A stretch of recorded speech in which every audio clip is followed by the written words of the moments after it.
Hello बच्चों, पिछली video में हमने सीबीएसई के कुछ पीवाईक्यूज देखे थे जो सीबीएसई बोर्ड में आते हैं फर्स्ट चैप्टर के। इसमें हम यूपी बोर्ड के कुछ पीवाईक्यूज को देखते हैं फर्स्ट चैप्टर के। तो फर्स्ट क्वेश्चन है, वायु में जलाने से पहले मैग्नीशियम रिबन को साफ क्यों कर लेना चाहिए। जब हम मैग्नीशियम रिबन को जलाते हैं तो उसे हम थोड़ा साफ करते हैं, क्या वजह है उसके साफ करने की, हम देखते हैं। मैग्नीशियम जो है वो एक बहुत ही क्रियाशील धातु है, एक बहुत ही रिएक्टिव मेटल है जो कि सामान्य परिस्थितियों में भी वायु की ऑक्सीजन से विक्रिया कर लेती है। ये सिंपली नेचर इसका ये ऐसा होता है कि ये वायु में प्रेजेंट जो ऑक्सीजन होती है, ये जो हमारी ऑक्सीजन है उससे ही मैग्नीशियम रिएक्शन कर लेती है, जिससे रिबन के ऊपर मैग्नीशियम ऑक्साइड MgO की एक लेयर बन जाती है, परत जम जाती है। इस परत को हटाकर हमें शुद्ध मैग्नीशियम प्राप्त करना है। तो शुद्ध मैग्नीशियम प्राप्त करने के लिए हम वायु में जलाने से पहले उसे साफ कर लेते हैं। नेक्स्ट क्वेश्चन देखते हैं, किसी पदार्थ X के विलयन का उपयोग सफेदी करने के लिए किया जाता है। X का नाम, अणुसूत्र और X की जल के साथ अभिक्रिया हम देखते हैं। तो हमारा ये आंसर जो हो जाएगा वो ये होगा कि वो जो पदार्थ X है जिसका उपयोग सफेदी करने के लिए किया जा रहा है वो होता है कैल्शियम ऑक्साइड। तो इसका नाम हो जाएगा यहाँ कैल्शियम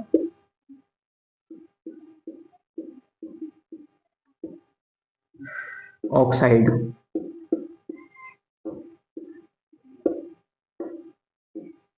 इसको बिना बुझे चूना भी कह देते हैं, बिना बुझा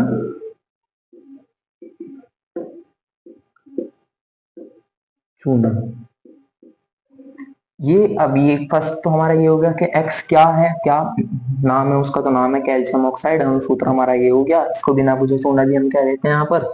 सेकंड देखते हैं इसकी जल से अभिक्रिया। तो जब कैल्शियम ऑक्साइड वाटर से रिएक्शन करता है तो कैल्शियम ऑक्साइड की वाटर से रिएक्शन पर हमारे पास जो बनता है वो बनता है यहाँ पर CaOH होल ट्वाइस। ये कैल्शियम ऑक्साइड की हमने यहाँ पर पानी ले रखा है, जब इसकी इससे अभिक्रिया हुई तो ये बना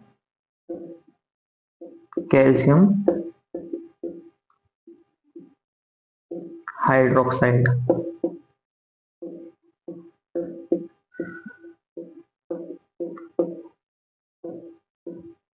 इसको बुझा चूना भी बोलते हैं।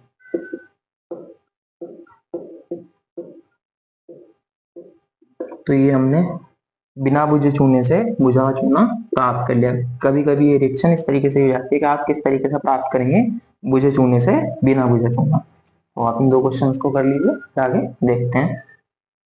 कई बार कुछ क्वेश्चंस पर शॉर्ट नोट आ जाते हैं। तो जैसे ही हमारे पास है संचारण कोरिजन, इसके ऊपर देखते हैं क्या लिखना आता है। सामान्यतः धातुओं का तल चमकदार होता है। कोई भी मेटल धातु देख लीजिए, चाहे आयरन हो, औरस हो या फिर कॉपर हो, वो उनका जो लेयर ऊपरी पार्ट होता है, लेयर होती है, वो चमकदार होती है, शाइनी होती है। और जब हम उसे कुछ देर वायु में खुला छोड़ देते हैं तो उन पर एक परत जम जाती है। अब परत कैसी जमती है, जैसे कि चांदी की जो चीजें होती हैं कुछ दिनों बाद काली पड़ जाती हैं, या फिर लोहा जो होता है, आयरन जो होता है, अगर हम खुला छोड़ दें तो वो उस पर लाल भूरे रंग की ब्राउनिश रेड ब्राउनी एक लेयर जम जाती है। तो या फिर कॉपर, कॉपर के ऊपर क्या होता है, हरे कलर की एक लेयर जम जाती है। तो उसको हम बोलते हैं उनकी धातु की चमक समाप्त हो जाती है। इस प्रक्रिया को हम संक्षारण कहते हैं। अब लोहे का संक्षारण अथवा जंग लगने में होने वाली रासायनिक अभिक्रिया देखो, जैसे आयरन है तो ये ऑक्सीजन प्लस जल नमी, तो ये नम वायु से जब यानी जब हम इसे वायु में खुला छोड़ देते हैं जिसमें कि आर्द्रता नमी प्रेजेंट होती है, उपस्थित होती है, तो ये क्या करता है, हाइड्रेटेड फेरिक ऑक्साइड बना देता है। ये हाइड्रेटेड फेरिक ऑक्साइड जो आप इसे जंग का सूत्र कह सकते हैं, ये यहाँ पर बन जाता है। ये जो परत जमती है ये लाल भूरे रंग की होती है, लाल भूरे रंग की परत हमारे यहाँ पर ये इसकी बन जाती है। अब इससे बचाव क्या हो सकते हैं, हम किस तरीके से बचा सकते हैं। तो नंबर एक तो यही,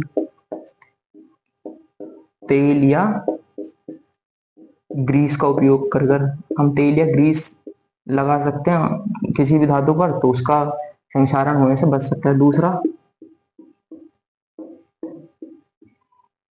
गैल्वनाइजेशन,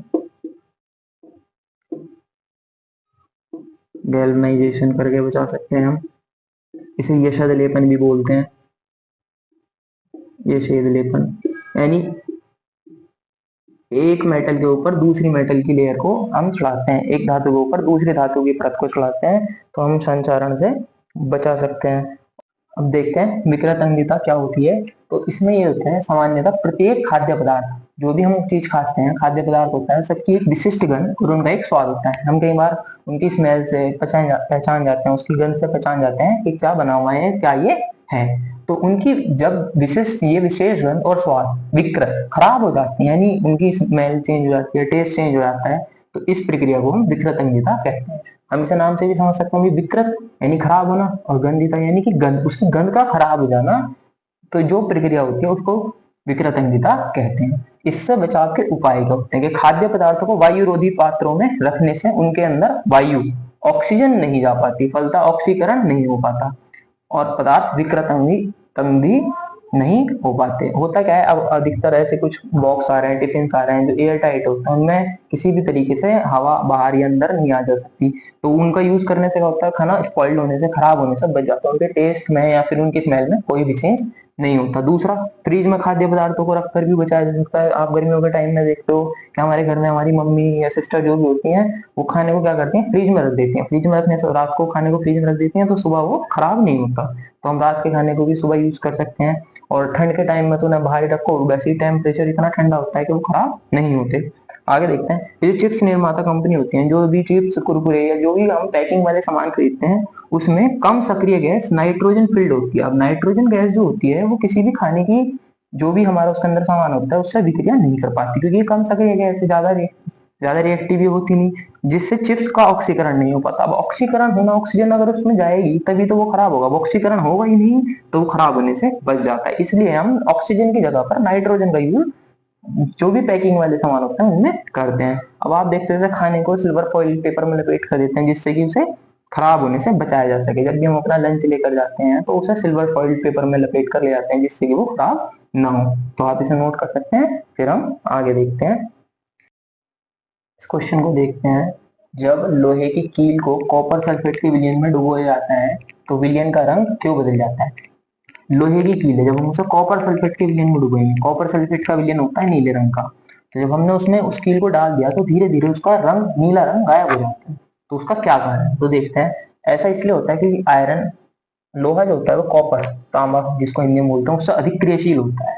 अधिक क्रियाशील होने के कारण कॉपर धातु को उसके विलयन से विस्थापित कर देता है। आयरन जो है वो कॉपर धातु को उसके विलयन से निकाल देगा और खुद वहां पर जाकर जुड़ जाएगा, तथा आयरन सल्फेट बनाता है। आयरन सल्फेट जो बनता है उसका रंग हरा होता है, जिसके कारण विलयन का रंग परिवर्तित हो जाता है, यानी नीले रंग से वो काय का बन जाता है, हरे रंग का।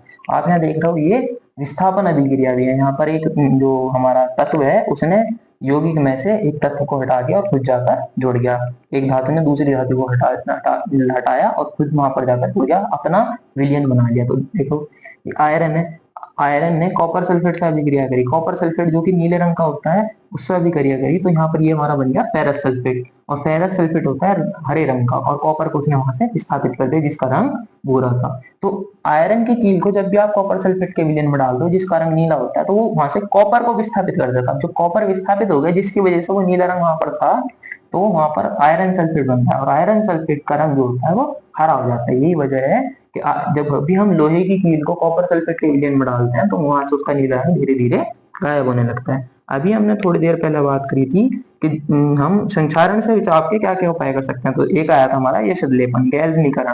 तो लंबे समय तक बचाव के लिए लोहा लोहा पर जस्ता, जिंक की परत चढ़ा देते हैं। तब लोहे की जो मेटल, लोहा जो मेटल है उस पर हम क्या करते हैं, दूसरी धातु की परत, दूसरी मेटल की परत, जिंक की परत चढ़ा देते हैं, जिससे कि लोहा संक्षारित होने से बच जाते हैं, लोहे पर जंग नहीं लगता। इस प्रक्रिया को गैल्वनीकरण कहते हैं। आप इसे ऐसे याद कर सकते हैं, गैल्वनीकरण प्रक्रिया वो होती है जिसमें एक धातु के ऊपर दूसरी धातु की परत चढ़ाई जाती है। किसी महंगी धातु के ऊपर सस्ती धातु की परत चढ़ाते हैं तो वो ऊपर वाली धातु संक्षारित हो जाती है, उसके अंदर वाली धातु जिस पर परत चढ़ाई गई है वो सुरक्षित रहती है। तो आप इसे यहाँ नोट कर सकते हैं। फिर आगे देखेंगे,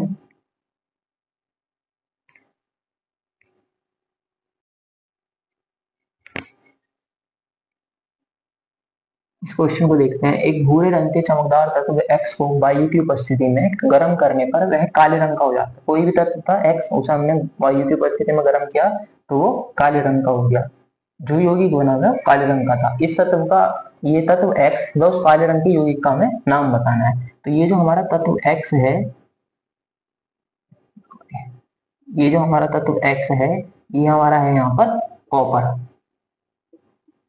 तो कॉपर को अगर आप वायु की उपस्थिति में गर्म करते हो तो जो हमारा यौगिक कंपाउंड बनता है,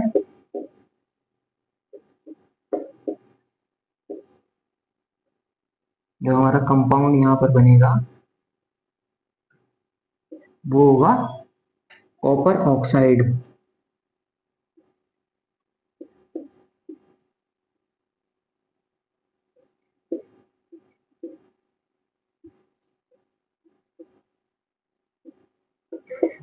तो इस क्वेश्चन को हमने यहाँ पर क्या था कि काले रंग का तत्व एक्स जिसको वायु की उपस्थिति में हमने गर्म किया, वायु की उपस्थिति में गर्म होने पर वो क्या बन गया, कॉपर ऑक्साइड बन गया। कॉपर ऑक्साइड का रंग ही काला होता है। तो इसकी अभिक्रिया देख लेते हैं। तो हम यहाँ पर लिखते हैं कॉपर प्लस ऑक्सीजन, ये गैस है, सॉलिड होता है।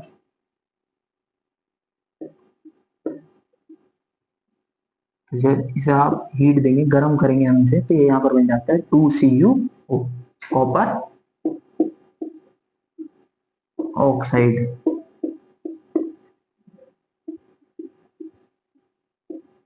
यही काले रंग का होता है, जिस वजह से हमें वो यौगिक काला दिखाई देता है। कॉपर को जब आप गर्म करते हो तो वो कॉपर ऑक्साइड में चेंज हो जाता है, जो कि काले रंग का दिखाई देता है। आज की वीडियो को यहीं तक रखते हैं, फिर नेक्स्ट वीडियो में मिलेंगे किसी और टॉपिक के साथ। Thank you.